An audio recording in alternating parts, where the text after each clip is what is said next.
नमस्कार। आज मैं एक बहुत ज़रूरी मुद्दे पे आपसे बात करना चाहता हूँ। ये हर देशवासी के लिए ज़रूरी है, मगर पिछड़ा वर्ग, दलित, आदिवासी महिलाओं के लिए ये सबसे ज़रूरी मुद्दा है।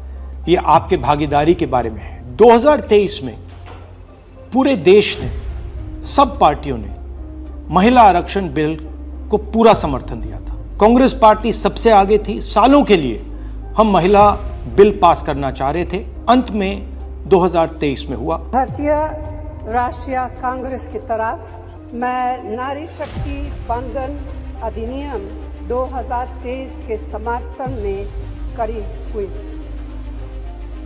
भारतीय राष्ट्रीय कांग्रेस की मांग कि यह बिल फौरन अमल में लाया जाए। 2018 में मैंने प्रधानमंत्री को यह चिट्ठी लिखी। इसमें साफ लिखा है कि महिला आरक्षण को जल्दी से जल्दी इंप्लीमेंट किया जाए।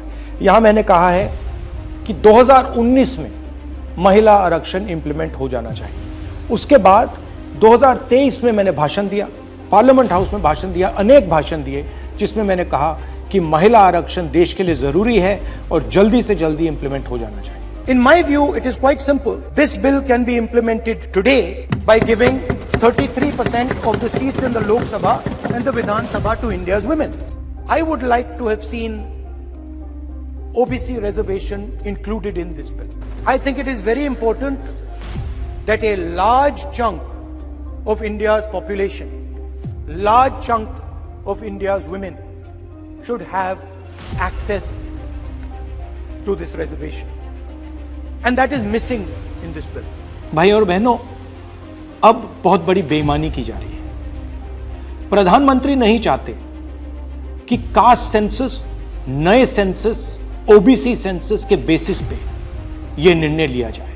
वो चाहते हैं कि 2011 का सेंसस यूज किया जाए, जहां पे पिछड़े वर्ग का नंबर है ही नहीं।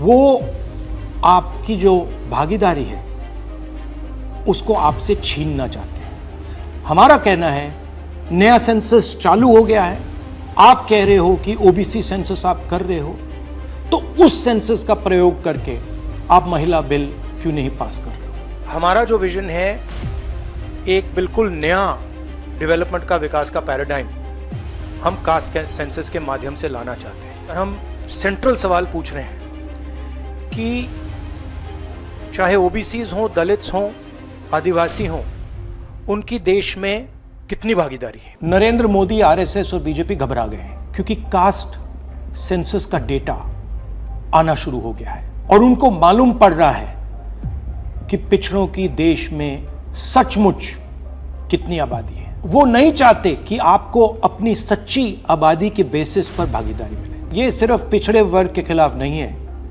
ये एंटी नेशनल एक्टिविटी की जा रही है, क्योंकि पिछड़ा वर्ग 50% है, उसको भागीदारी मिलनी चाहिए और प्रधानमंत्री आपकी भागीदारी आपसे छीन रहे हैं और आपको झूठ बोलने की कोशिश कर रहे हैं। इनका जो प्रपोजल है इसमें एक और बहुत खतरनाक चीज हो रही है। The government has unveiled a sweeping delimitation bill 2026 proposing a massive expansion of India's parliamentary representation. The strength of the Lok Sabha is set to jump from 545 to a staggering 850 seats. सच्चाई ये है कि अगर जो मोदी जी चाहते हैं हो जाए, तो जो छोटे स्टेट्स हैं, साउथ के स्टेट्स हैं और नॉर्थ ईस्ट के स्टेट्स हैं, उनका रिप्रेजेंटेशन कम हो जाए। उनको भयंकर नुकसान होने वाला है और मैं इसको एंटी नेशनल एक्टिविटी मानता हूं। हमारा जो स्टैंड है वो बिल्कुल क्लियर है।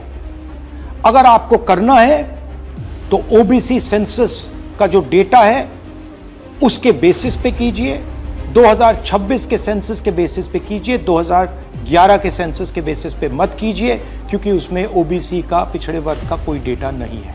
और अगर आप सचमुच में वुमेन्स बिल इंप्लीमेंट करना चाहते हो तो आपके पास वुमेन्स बिल पड़ा हुआ है, उसको आप इंप्लीमेंट कीजिए, हम आपको पूरा समर्थन देंगे। मगर पिछड़े वर्ग, सदर्न स्टेट्स, छोटे स्टेट्स के खिलाफ हम आपको काम नहीं करने देंगे। मोदी जी, मैं समझता हूं कि आप देश को मैसेज देना चाहते हो कि आप प्रो वुमेन हो।